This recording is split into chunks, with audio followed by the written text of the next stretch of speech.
No ensino médio, a gente já vai tendo uma concepção do que estamos nos tornando. Vamos adentrando um novo universo de conhecimento e de formação.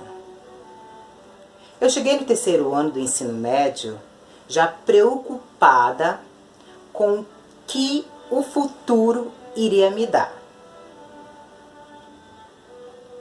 É na fase de minha adolescência que comecei a perceber que eu era diferente dos outros meninos.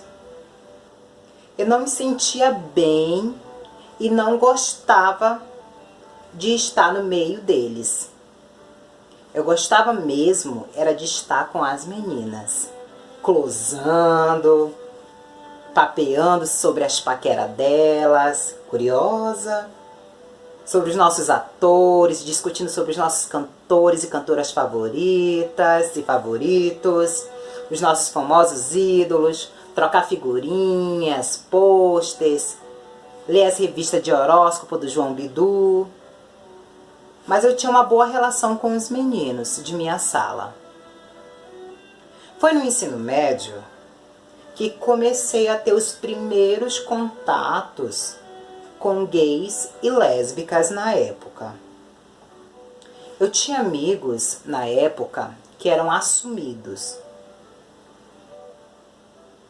Inclusive amigos e amigas de sala. Foi com esses amigos que comecei a ter conhecimento do universo homossexual. Os meus primeiros sentimentos e desejos na época, enquanto um adolescente afeminado, gay, começaram aos 17 anos na escola por um menino. Era um dos mais belos da escola. Aí eu tinha um amigo gay de turma que ele sabia de tudo. Era meu confidente. Mas eu sempre fui daquelas discretas, de fazer o charminho e depois fazer a difícil. Então, a partir da minha vivência com amigas lésbicas da escola, onde fazíamos festas denominadas de festas americanas, na época eu nem sabia o sentido de ser festas americanas, onde cada um levava algo para beber e comer na casa de algumas amigas. É claro, às escondidas de alguns pais, inclusive de minha família. Lá rolava as pegações entre elas e eu e meus amigos gays ficávamos só olhando. Eu pensava tipo, se elas podem se pegarem, eu também poderia ter um namorado também. É nesse período que eu comecei a me sentir estranha, usando roupas e calçados masculinos ainda. Então comecei estilizando minhas roupas, rasgando elas, decotando, colocando umas lantejoulas e miçangas. Minha avó odiava quando eu rasgava as calças jeans. Na época estava na moda as pantalões boca de sino. E eu era louca para ter uma. Era moda na escola.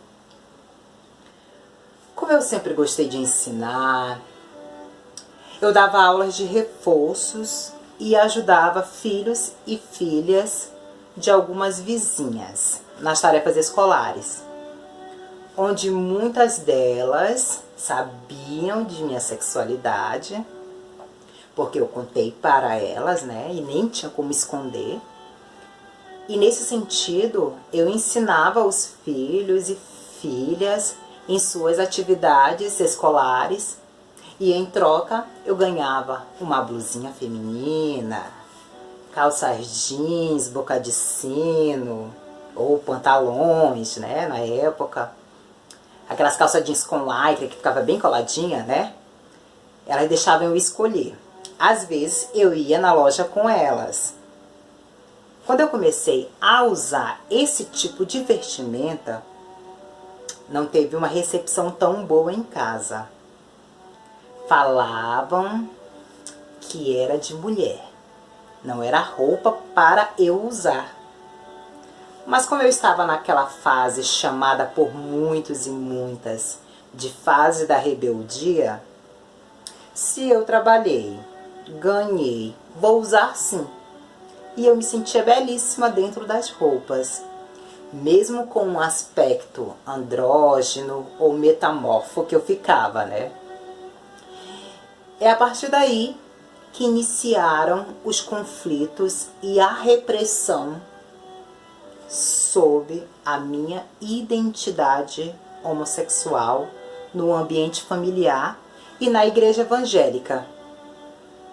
Mesmo eu me dedicando nos estudos, nos serviços domésticos em casa, para eles era a falta de Deus. Era o demônio me usando. Uma das repressões que eu sofri em casa foi quando eu entrei no quarto da minha tia, pois ela estava morando com a gente na época, e calcei o salto dela. Coloquei a toalha em minha cabeça para fingir que era o meu cabelo grande, dei um nó na camiseta para deixar a barriguinha à mostra, né? E fiquei dançando em frente do espelho. Aí um membro da minha família viu e contou para a minha avó. Aí tu sabe, né? Levei uma coça daquelas. Tudo em nome da moral e dos bons costumes, do sistema patriarcal e em nome de Deus. Aquilo começou a me causar perturbações em casa. Nunca tivemos conversas sobre sexualidade, nem televisão tínhamos na época, pois era considerado como um objeto maligno. Todas as informações que eu tinha sobre sexualidade e prevenção foi na escola e através de conversas com amigos e vizinhos, mas conhecimentos bem superficiais. Então, a minha relação com a igreja começou a desandar, mas eu não perdi a oportunidade de deixar o meu veneno e meu rastro. Meu primeiro beijo gay, aos 12 anos, foi dentro da igreja e com o apoio de uma prima e de amigas. Na época, tinha umas brincadeiras de ABB, Associação de Beijo na Boca, e tinha o ABR, Associação de Beijo no Rosto, onde a regra para quem entrava nessa brincadeira era que teria que estar escrito as siglas em alguma parte do corpo.